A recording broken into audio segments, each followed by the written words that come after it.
Alright fellas, we just saw the return of Brandon Moreno in a comeback fight after 9 months off. Moreno was coming off 2 consecutive close split decision losses, while his opponent Albazi was looking to improve his undefeated UFC record to 6-0. Moreno was ranked at number 4 and his opponent was at number 6. This fight was a pretty good UFC Fight Night main event matchup, although this victory left us all wondering, could we see Moreno reclaim his throne? Now Moreno ain't no slouch, he's a previous world champion and you probably know him for his 4 fights with Figueiredo, or him being that UFC fighter who loves a bit of Lego. Yet in his last couple fights he has fell a bit from his position at the top of the division. He lost his title at UFC 290 in July of last year after a split decision loss against Pantoja, and then following this he faced current number 1 challenger Brandon Royval in a rematch in which Moreno would lose again in another close split decision loss. These consecutive defeats made a lot of us question, does he still have it? But to be honest, he almost pulled it over the line against the top 2 guys in the division. It wasn't a complete walkover. So that set the stage for his bout against Albazi. In the fight, we saw Moreno return to form. He dominated from beginning to end over the course of 5 rounds. The fight began with a measured pace as both fighters carefully chose their shots.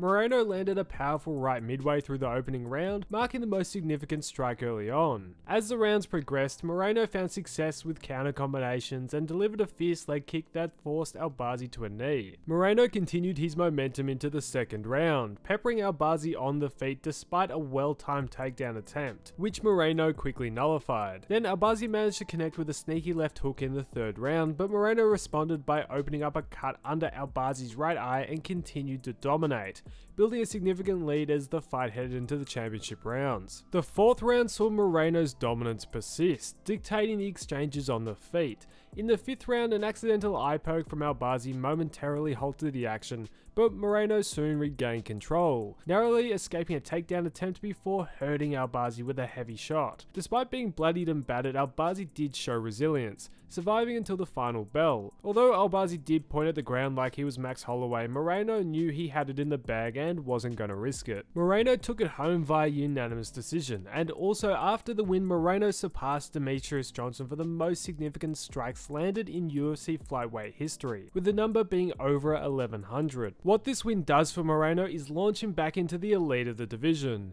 He might be only a fight away from another title shot. Of course, the title at the moment is locked up, with Pantoja set to face Kai Asakura at UFC 310. In what will be, in my opinion, one of the more interesting fights the flyweight division has seen in quite a few years. This win though has put Brandon Moreno back to the number 2 position in the rankings, and there are a lot of exciting potential matchup options for him. One I think he would be chasing, but I would be surprised if it actually happens, is against Brandon Royval. They both have 1 win and 1 loss against each other, and a trilogy match would be perfect to set up one of them for the title. However, Royval has earned his place to be the number 1 contender, and I don't think he would want to risk what probably will be a guaranteed title shot. The Asakura Pantoja bout is only about a month away, so I'm sure he's more than happy to wait for the winner. If Royval ends up versing the winner, that leaves the loser potentially in a matchup against Moreno. Or we could see Asakura end up in the cage against Moreno if he loses against Pantoja. This could be a huge promotional boost for Moreno, and a win against Asakura could see him at the top of the line for a title challenge. If it isn't one of the 2 that we'll see at UFC 310,